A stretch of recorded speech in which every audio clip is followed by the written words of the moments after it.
Hello everyone and welcome back to another History Through KSP, and my name is No Focus. And today we're looking at the X-43. As you're sitting here in the hangar, we're looking at the launch system, which was a giant, massive, same thing, B-52.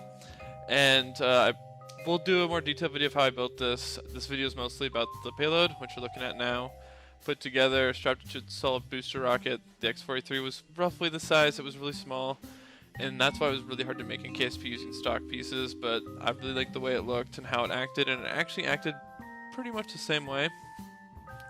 The X-43 was an experimental unmanned hypersonic aircraft, and it had multiple planned scale variations to get bigger and bigger and bigger, because I think the military wanted to see if they can get a rocket to be as big as, or to get a rocket to be able to use a hypersonic ramjet. And so now we're reenacting it, March 2004. This is where it happened, somewhere over the Pacific Ocean. It is still unclear and classified where the actual launches and tests went. As you can see, we take off. This thing's very lumbering. It was very hard to build in KSP. It was not my favorite thing to fly, that's for sure. The X-43 was pretty much strapped to a Pegasus rocket, which was used in the military as an anti-aircraft weapon. But this was repurposed to get this X-43 up to speed, because once it hits a right amount of speed, the ramjet will start pushing air in at the correct amount of pressure, which then the fuel and air mixture will ignite and push it to speeds up to Mach 7, which I couldn't get to in KSP because that's insanely fast and it actually would blow up my aircraft. And I also couldn't get to the right altitude because of how big and lumbering the B-52 is in KSP. And so maybe I'll make another video where I cheat and get to the right altitude and launch it.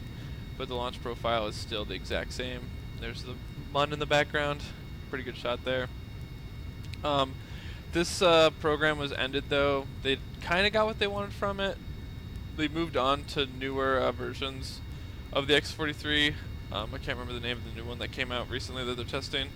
It's called it's the Wave Rider. It's called the Boeing X-51 Wave Rider, and it's a similar shape. It's just a lot bigger, and so they're testing that now. And so this is a discontinued experimental aircraft. It had 4 or 5 launches.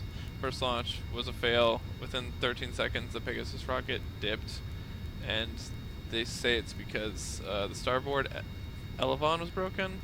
But they also think that the engineers just weren't ready to launch this experiment yet on a Pegasus rocket.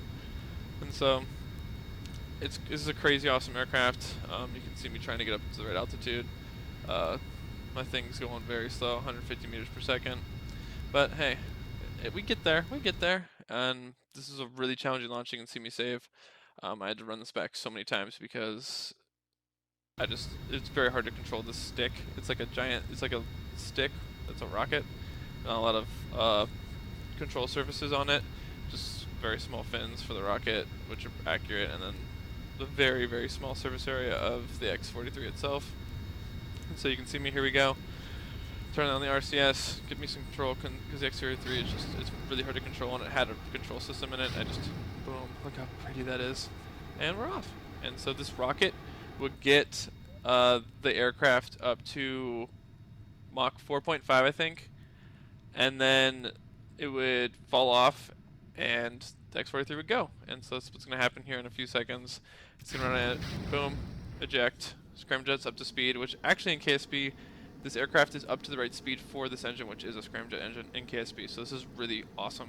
I think it was really cool that I could do this and make it actually do the mission profile, which is a very strange profile. You're a B-52 dropping a rocket strapped to a scramjet little drone, pretty much. And so that was a lot of fun. You can see me heating up. We're getting up to over 1,000 meters per second, which is kind of my goal because that's extremely fast, just considering how low I am. And so then we're going to do a little coast, and this is what happened. They just kind of let it go into the ocean. They went and covered it. I think they had a black box on it, and they just had a bunch of information being relayed back as they ran these tests. So speed up as we dive in. I want to thank you guys for watching. I'm really enjoying this. This is a lot of fun. This video took me a long time to make because how dumb it was. But like always, guys, stay focused.